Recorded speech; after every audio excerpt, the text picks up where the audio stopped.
This is Boxing Tickets NI in association with Violent Gentlemen. We're glad to say we tracked down Danny Keating. How are you, mate? How are you?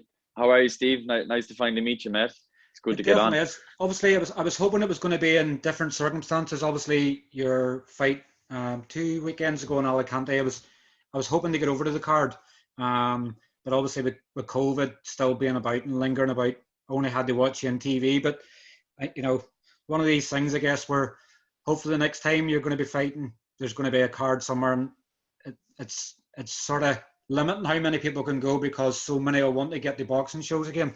Yeah. I'm sure it's sort of a relief to be back. Oh, definitely, mate. It was absolutely great to be back. Being out of the ring almost 3 years. Yeah, as I said, it was absolutely great to be back. Yeah, I felt I literally got out of the ring and I was already trying to see when I was next going to be out. I just had that itch again, and yeah, it was absolutely great to get back in there again. And as I said, like I worked all my life to be boxing, and when I was inactive for nearly 3 years, like I didn't know what I was doing with myself. So finally I've got in, and it's the weight is off my shoulders now. Funny when you mentioned there, you have the sort of the buzz to go back, and it's like sort of, it's like facing a fear sometimes. Like I think when I was younger, and I still have a fear of heights to a certain degree, but I remember abseiling off like a 200-foot bridge, and once I'd done it, it was like, what was I scared of? Let me Yeah. back up there again. The adrenaline rush came. Obviously, boxing's totally different, different adrenaline rush. As long as you're not getting punched in the face too much, you don't mind doing it. No, that's it. Yeah, that's what I was thinking going in there. I was like they always say you're only as good as your last fight, and I was thinking going in, I was like, do I still have it? Am I going to be? Is there going to be much rust? Or yeah, everything went according to plan, and yeah, we got a great win in Spain. We got some great publicity, and it was great the way that all Irish fans and all over the world got to tune in and got to watch it. And free in Boxing Ireland Promotions as well. A lot of the cards at the moment have been pay-per-view, and I guess that's credit to Leonard and Stephen and Dennis for making it free to view on their Facebook. It just means somebody can tune in and watch or go back and watch anytime they want as well. Yeah, oh, definitely. And like when it comes to pay-per-view, some people don't want to pay for the pay-per-view, even if it's maybe €5, €10. But yeah, that it's free. Everybody will tune in, and no matter if they're not boxing fans, they'll tune in and watch it. So yeah, it was absolutely great. Definitely was. So sort of as I sort of do everybody, when I bring them on for the first time, I sort of like to know the backstory, and why people get involved in the sport and things like that. So what sort of age did you start out at boxing, and was there any particular reason that got you out there? My family would always been into the boxing. I started boxing at the age of 8 or 9. My dad and my grandfather actually brought me into boxing. I had my great uncle was actually World Navy champion. He boxed for the Navy for years out in America. So yeah, I kind of got roped into it, and I ended up maybe before I was even 11 years of age. I had maybe 20 fights, underage fights, and I finally got my boxing license. And yeah, I went maybe my first 10 amateur fights I won. I won everything that year. I made it to All Irelands. Yeah, it was great. Yeah, I had plenty experience in the amateurs, and yeah, it was good. I'm good that my dad actually got me into the boxing, and my dad was actually involved in probably majority of my whole amateur career. He was he was a IABA coach for the Irish team as well. I ended up going out to Bulgaria with him, and yeah, we had plenty of great times. And is it sometimes, I know there's a lot of father-son sort of things, and even father-daughter, obviously, things in the sport. Does it sometimes help, obviously, keep you grounded, in boxing whenever your dad's about there? Do you know probably how you're feeling and what you're feeling, and probably, I guess, sometimes being there as a shoulder of discipline nearly as well, and going, Danny, wise up, don't be drinking that tin of beer, you've trained in the morning sort of thing. Does that sort of help, or does it hinder? I was in, he's probably going to watch us, so you're sort of going to watch the right answer. So it's like, is it a good thing or a bad thing, sort of having a family connection in boxing? I thought it was a great thing. Like my dad would leave for 6 o'clock in the morning for work, and he'd get me out of bed to go running before school, and he drove me literally every part of Ireland for spars, boxing. He eventually linked me up with my old amateur coach, Nicolas Cruz, he drove me up and down to Nicolas Cruz every day for sessions, and yeah, he just made me boxing. But without all that training that I did in amateurs, like he wouldn't have stood to me right now. So yeah, I appreciate everything my dad had done for me, pushing me into boxing. A lot of the time when I was younger, I didn't enjoy boxing because I was doing so much of it. But yeah, like as I said, yeah, it was great for someone to be there to push me, because if nobody was there to push me, so I'd never know what road I would have ended up taking. So yeah, no, definitely everything is definitely all good.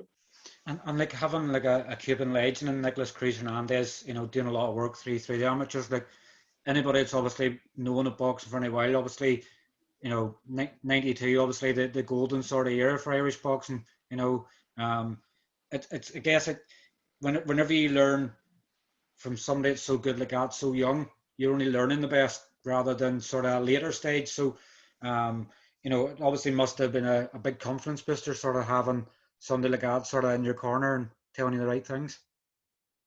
Oh, definitely, yeah. When I work with Nicolas Cruz, we worked a lot on the fundamentals, everything back to basics, and because that's like Cuban style. Everything is, they do the basics very well, and that's what Nicolas Cruz was actually good at. And yeah, it was good.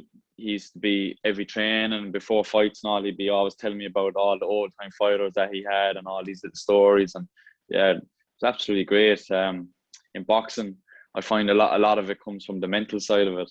If you're mentally weak, it's gonna play a toll on your training and everything else. So yeah, I found when I was training with Nicolas, I was always very mentally strong, and I was definitely ready for the best that I could be. Definitely was always a massive help. And what would do you know how your amateur boxing record finished off? Or Um, I'd say I would have definitely had close to maybe over 110 amateur fights. Um, I've maybe lost maybe 20 fights. I've won 3 Irish titles. I've represented Ireland in the European Games. I've boxed plenty internationals. So yeah, I would say I would had a great pedigree in amateurs. great experiences obviously helps. And I guess sometimes, like as we've seen, sometimes people can be an amazing amateur and then they don't take the obviously pro boxing the same way. So sometimes it's having the good mix, but having that experience and going to different countries obviously helps you whenever you do boxing cards in different countries to know what the food may be like, what it may be like, but certain times of the day. So it all plays valuable experience for whenever you do become a pro. Yeah, definitely. Like the amateur and the pro games are 2 different games, completely different. So it's good when you actually do turn over to the pros that you do transition, and yeah, and you actually do end up fighting like a pro. Because as I said, you could be the best amateur in the world, but in the pro game, you mightn't be a great pro, and it's vice versa. You mightn't be a great amateur, and you can be a great pro. So yeah, it's crazy how it actually works. And like sort of, as you're sort of saying there, you went your first year in boxing, sort of 10 wins, and obviously picking up an Irish title and things like that. I guess for sort of some of the younger viewers, sort of that may, I'm obviously not sure the age category and stuff that people watch, but say for a young amateur boxer that sort of is still in an unbeaten record, they sort of lose their unbeaten record.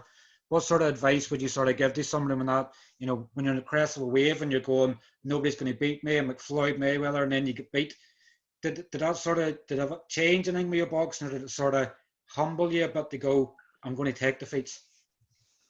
Um, I was okay, being beaten it's a bitter pill to swallow. But I always kind of took great experience out of it. When I was in the amateurs, since I was a young guy, I always thought that I was always eventually going to turn pro. It was just always crossed my mind that I will be someday a pro. So I just thought, win or lose, it's all experience, and as many amateur fights as I can get, it'll all stand to me in the future. So yeah, as I said, it's not good. It's not good coming up short in some fights, but yeah, it's just to get back in there again and show up again for the next session is probably what the best thing that you can actually do for it. So good advice sort of to give to somebody sometimes, because people look at the Floyd Mayweather model, and I guess when you look at Vasily Lomachenko, 396 wins and 1 defeat as an amateur, sometimes it paints sort of the wrong picture. I guess sometimes, yes, they're fantastic role models and how great they've been, but obviously when young amateur boxers see a pro boxer starting and finish his career 50-0 or 51-0. I've got lost with it, obviously, with his exhibitions. And then obviously seeing Lomachenko's amateur record, everybody believes it can be that, but obviously you have to be really, really special to do that. Oh, definitely. So. Yeah, see, I see Floyd Mayweather and the likes of Lomachenko. Like they're unique, they're special. It's not every day a fighter is going to come around. Could be the next decade. So yeah, I feel like it's starting to come out of boxing now that people, they're not worried about if they do have a loss, that they can come back again. And we've seen it with the likes of Manny Pacquiao and all the great professional fighters. Once they get beat, they actually come back a different fighter, a better fighter completely. So yeah, sometimes a loss can be a learning curve for you, or yeah. And who would you, when you're sort of growing up in the sport as well, who would you sort of look, see who would you try to perfect the craft on? Everybody sort of has a boxer to sort of look at, but you looked at more of the earlier sort of fighters. It would have been more of the Pacquiaos and the Mayweathers, and probably Mike Tyson probably as well. Everybody's a fan favorite of. Yeah, Floyd Mayweather would have been my favorite growing up, but I've also liked Tommy Hearns. Tommy Hearns would have been some videos that I've watched many years. Just the way Tommy Hearns was, he was just so tall and so strong, and yeah, it was definitely Tommy Hearns is definitely one of my favorite fighters. And who would your current favorite fighter be? I'd like to say Canelo. Mm-hmm. I find Canelo's getting every fight he's getting better and better, and even fights where he's made mistakes, his next fights he's corrected them. He just seems to be getting better and better every single time. And his English is English improving as well, just sort of adding to it. Yeah, he's starting to speak a small bit, so it's actually good. Yeah, no, it's Canelo is definitely something else. Yeah, he's a special talent as well. And do you think half his life? I think he turned pro at 15 in Mexico. Obviously, at that age, he could turn pro. And he's I think he's nearly 60 fights. And he's still going strong. At 30 years of age, they probably say he's coming into the prime of his career.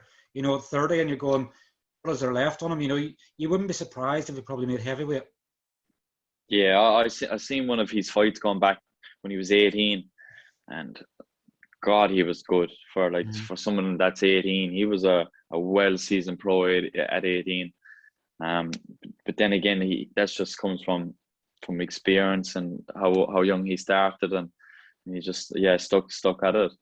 Sometimes people just see the sort of the mountain, obviously, where they've got their success, but not seeing all the hard work and dedication that's went in the background, but probably went unnoticed. He probably maybe sat 10 hours a day watching someone to perfect the craft he has now. Yeah, definitely. So obviously you made your pro debut quite a long time ago. Now it's nearly 3.5 years ago, 24th of February 2018, out in Australia. You actually moved over to Australia 2 years previously. Was it sort of relocation, family for job and things like that that took you out to Australia? I wasn't long after turning 18. I was just literally finished school, and I kind of had the choice to either go away to college, get a job, or else maybe just do a bit of traveling. So I was going to do a year in Australia, just go see what it was like, see a bit of the world, because most Irish people, they don't want to leave. So yeah, it was good that I went out there so young, and yeah, it's been nearly 6 years later, and I finally came back. Finally come back. It's like an Arnold Schwarzenegger sort of thing, I guess he's back. And how did turning pro out in Australia come about then? I had one amateur fight over in Australia. I boxed on a charity event, and I boxed a guy that he was actually Australian champion, and he won a couple of Australian titles. And I boxed him on a big show in Sydney, and I ended up having a really good win. And the gym that I was training in, there was lots of other Irish guys like Dara Foley, Jerry Clancy, TJ Doheny. So I was surrounded by all these Irish guys that were professional, and so it was kind of just rubbing off me. And yeah, I eventually got the opportunity then if I wanted to turn pro or not. And as soon as I got that opportunity, I was like, yes. I always knew that I was going to turn pro eventually. I just didn't know when, and I got the opportunity, and yeah, everything went from there. take it with both hands. And I guess sometimes it's like if you didn't decide to go to Australia, you'd probably go, what would I be doing now? You know, would I went pro, or would I still been the amateurs, or would I have done something Yeah, else? So it's funny how it all works out. yeah, oh, definitely, it's crazy. It definitely is. And sort of since you turned pro, you had 3 fights, 3 stoppage wins, all inside 5 months. It's sort of a dream come true. And then sort of until a couple of weeks ago, you hadn't fought again. So what happened sort of from your third pro fight to sort of coming back in Alicante? Yeah, I started off my pro career. As you said, 3 fights in 5 months. I was very active. Um, I was doing a lot of sparring in for my upcoming fight, for my fourth fight, and I actually I broke my leg. I chipped a bone in my leg, and I was in like a moon boot nearly 6 months. Mm-hmm. So I was after getting injury free again, and I was back in camp, and I had a fight announced, and I got cancelled because of the COVID, and then I got things started opening up again in Australia, and I went back into camp again, and we were a week out, and it got cancelled again because of COVID. So yeah, like I was out probably 18 months between COVID and my leg, and it just couldn't seem to get a fight date, and just couldn't seem to get for things to happen. Um, so yeah, I eventually got home, and I linked up with Paul Keegan and DDP Promotions, and they got me my first fight on the Irish Boxing Promotions, in Alicante, Spain.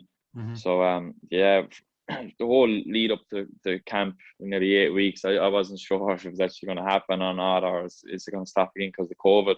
Mm-hmm. So yeah, it was just an absolute buzz to get out there. As soon as I weighed in, and I knew, yeah, it was actually happening again, and it felt like my debut all over again. Mm-hmm. Literally just After felt so like it was long. that long.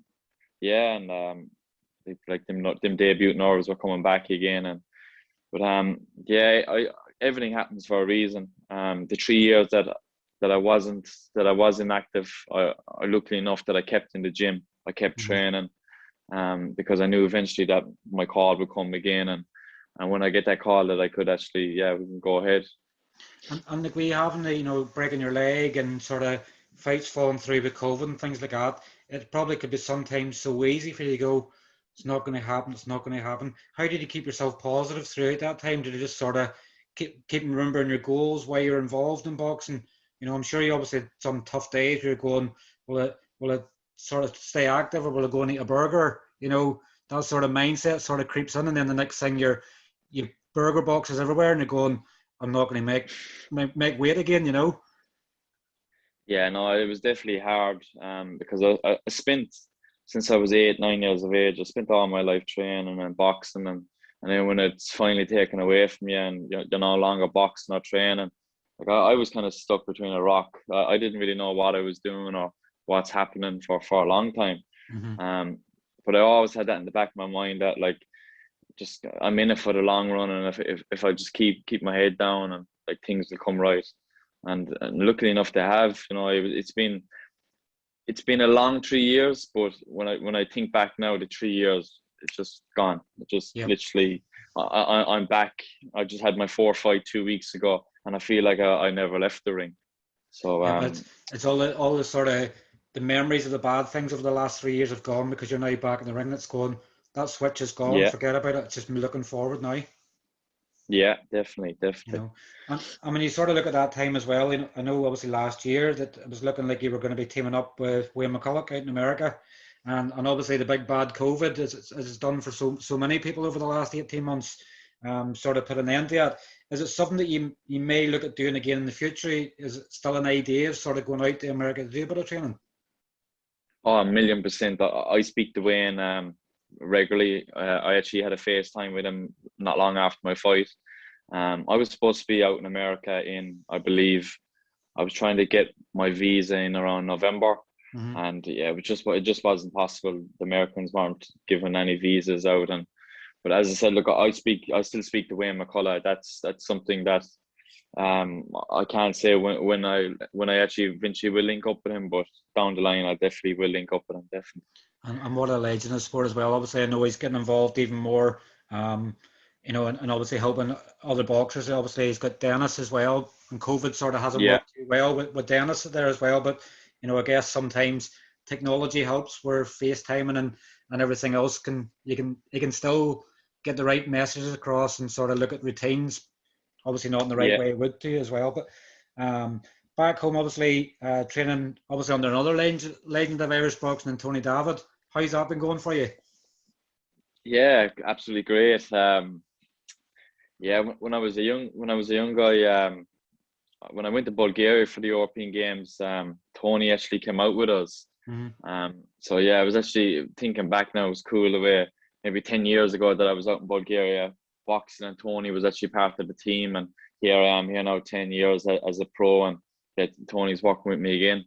But yeah, no, it's absolutely great to be working with Tony Davitt. He's very old school. He likes training. He likes keeping training real hard, lots of sparring, and I have to say, coming up to lead up into Alicante in Spain, I was more than ready for anything that night. I was well prepared. I had a great training camp. He had got me the best spars.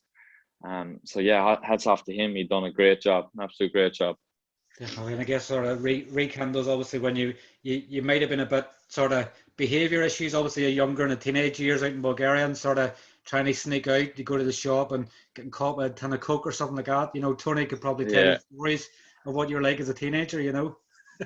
Yeah, oh, definitely, yeah. So the link up with DDP Promotions, did it come about whenever you came back home to Ireland then, was it? No, I had actually been speaking to it all first happened.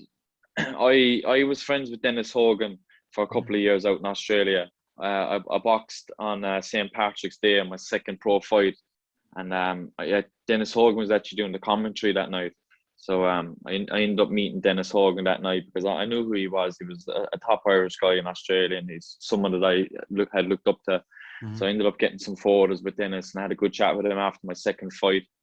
And then, yeah, when my career kind of got slowed up where I didn't know what was happening, I rang Dennis for just reaching out to somebody to see if there's something that he could have done. And yeah, Dennis put me on to Paul Keegan, put me on to Wayne McCullough, and we made all these phone calls. And as soon as I had them phone calls, I knew that things were starting, like doors were starting to open up. And because yeah, the guys over at DDP and Paul Keegan, they're absolute great bunch. And yeah, I've sat down with Paul plenty of times now, and yeah, we get on great. And he has the same idea of the ideas that I kind of want my career to go.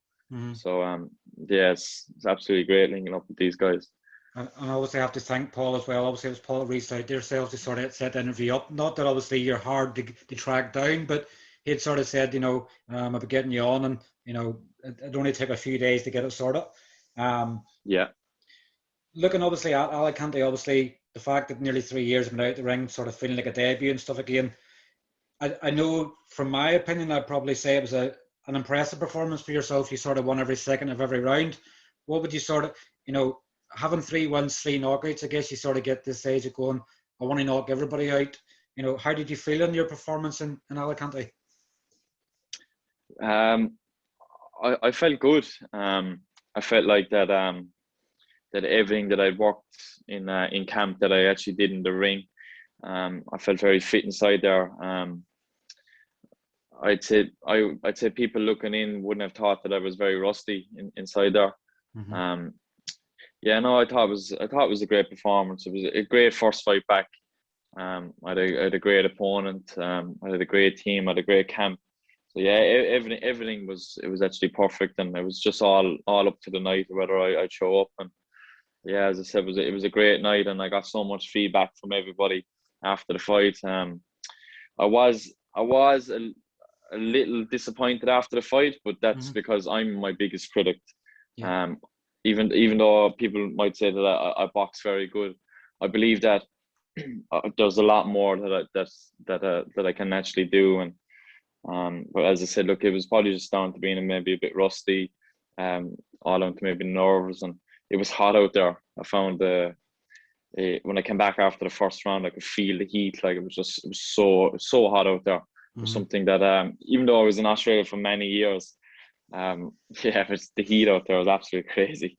I felt like you probably done 6 rounds rather than 1 just with the heat. Yeah, Oh, it's roasting us.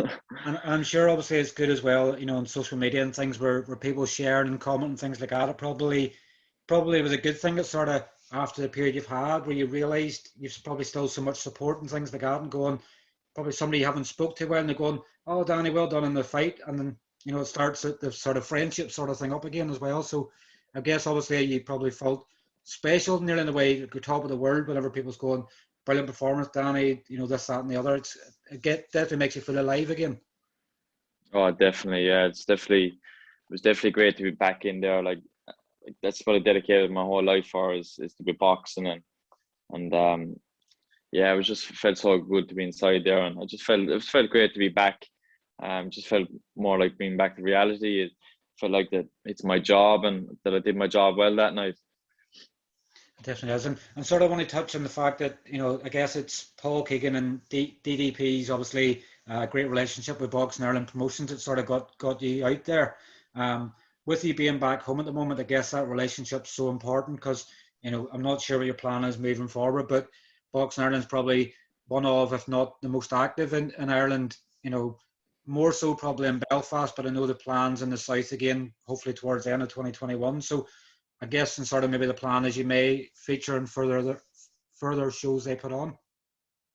Oh, definitely. I was so appreciated that Irish Boxing got me on their show in Alicante, and I'm sure that down the line that hopefully that we can work more with Irish Boxing and hopefully that like Paul Keegan and DDP, they put on some massive shows in Australia, some absolute great shows, sold out tickets, everything. So maybe down the line, maybe next year, the year after, that DDP might have their own show on here in Ireland. Who knows? So yeah, that's definitely something to look forward to as well.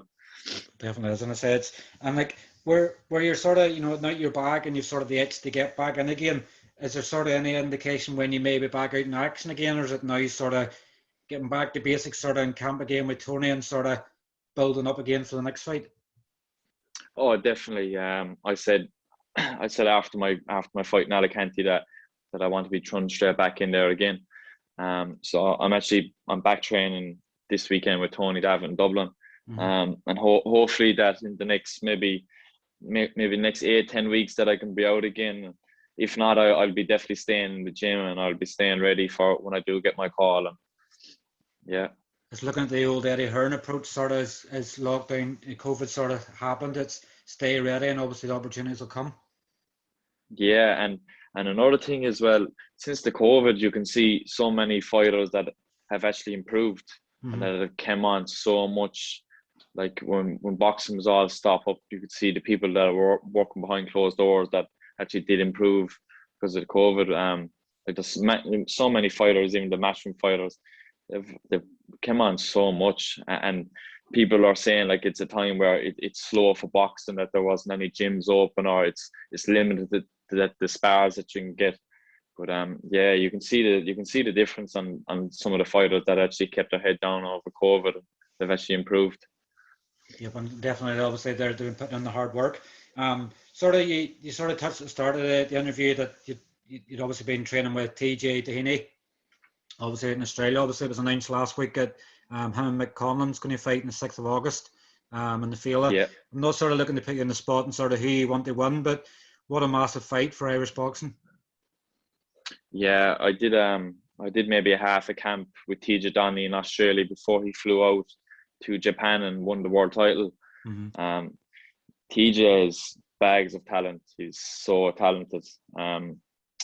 If you watch back his fight against Danny Roman, like that two of the top best fighters in the world. And yeah, I thought TJ put on a great performance. And yeah, I think that it's a great domestic fight for Michael and TJ. And it'll be an absolute great fight. It'll be a great fight. Definitely is. And I say sometimes people look at it and because they don't see a world title on the line, they think, oh, it'll just be all right. Like TJ rocked Danny Roman, obviously. I think it was the 6th or 7th round in that fight, and probably it showed the resilience or Danny Roman to come back into it. But, TJ at 34, people might think he's over the hill. Like, it's crazy to think it's going to be his first time fighting in Ireland, and he's already been a world champion. What, 24th fight before he fights as a pro? Yeah, and TJ is well schooled as well. when I first got back to Ireland, I was actually training in Port Gym for a while. I was where TJ's from, and when he trained as an amateur. Yeah, TJ was a very good amateur fighter as well. He probably boxed the best in the world as an amateur, and yeah, I spoke to his coach before Christmas, and yeah, it's just crazy how much experience TJ actually does have. Definitely, it's something to look forward to. 30 days from today, not that we're counting the action. Yeah. Obviously, yourself, your fights you've sort of fought at so far have all been around 154, so super welterweight. What is the sort of plan moving forward? Is it sort of to go down to welterweight, or could you potentially go further? What's the sort of plan in terms of your ideal fighting weight? Well, I was going making welterweight for my last fight in Alicante, and 4 days before the fight, my original opponent had pulled out, so we couldn't get a replacement. So I ended up coming. We ended up boxing at I think the weight was 72 kilos, and I had told my team that I'll be coming in under super welterweight because that's what I am. But all week I was going to be coming in at welterweight. I was in around 68 kilos, and when the weight got changed, then I kind of just came in what I naturally was. But yeah, definitely I'll be fighting between welterweight and super welterweight, and yeah, I'm sure that I can make welterweight no problem in the future. Yep, definitely. And like at 23 as well, you're under no rush. I know you're obviously 3 years out of the ring as well, but you're under no rush to sort of get to where you want to be in the sport. At 23, you're still finding your feet in the sport, but you obviously want to be as active as possible. Yeah, definitely. I feel like that I deserve to learn my apprenticeship in the pros. As I said, I'm still young. I'm only 23. I've had 4 fights. Professional boxing to amateur boxing is a completely different sport. Even though I had lots of amateur fights, I'm still only a novice as a pro. So yeah, I just want to learn my apprenticeship the right way in the pro ranks. And yeah, every fight I have, it will be a learning fight. And when it's time to take on these big fights and these names, I'm sure I'll be more than ready to do that. And have you had I know with you being away in Australia and things like that, you may not have probably seen as much of UK boxing or Irish boxing, but is there any sort of welterweights you've been impressed with? And I guess, just to put it out there, I'm not looking you to call anybody out, but is there any, there's so many welterweights, up here in Belfast with obviously Lewis Crocker, you've Aaron McKenna and Stevie McKenna sort of go around that as well. Have you seen any other welterweights in Ireland in action, and who have you been impressed with? I see the welterweight and the super welterweight is absolutely packed. The Irish scene is packed with talent. There's so many. There's a long list of guys that are actually in the welterweight and super welterweight that are top class. So there's so many names to mention. Yeah, no, I'm just happy that I'm in the mix with all these guys. I haven't been home the last couple of years, and I'm so happy that I'm actually boxing in the Irish scene again and getting my name out there. All them guys that are top in the welterweight and the super welterweight division, I box with them in the amateurs. I know a lot of them guys. So yeah, it's great to see. It's great to see the talent and that I'm actually in the mix with all these guys.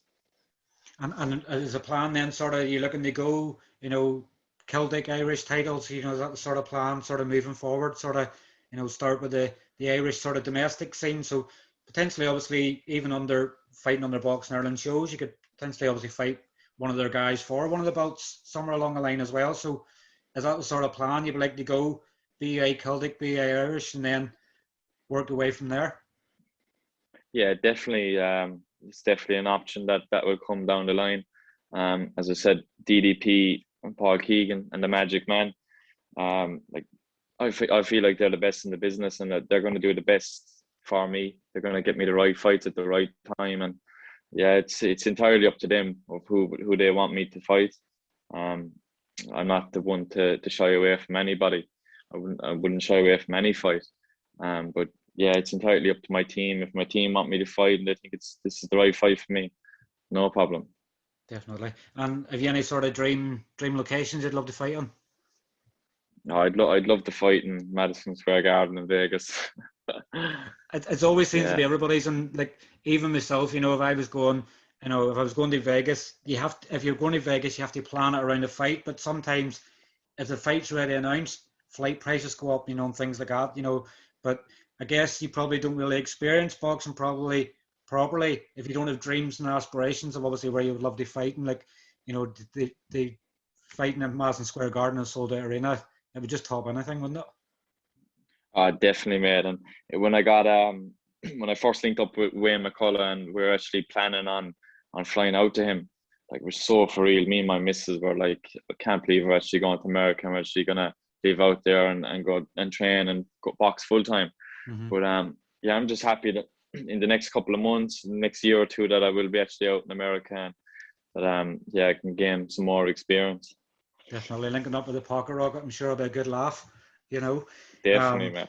As we do, obviously every interview, obviously sponsors play a massive part in the sport. We always let people know in advance sometimes because the last thing we want to do is they miss somebody out.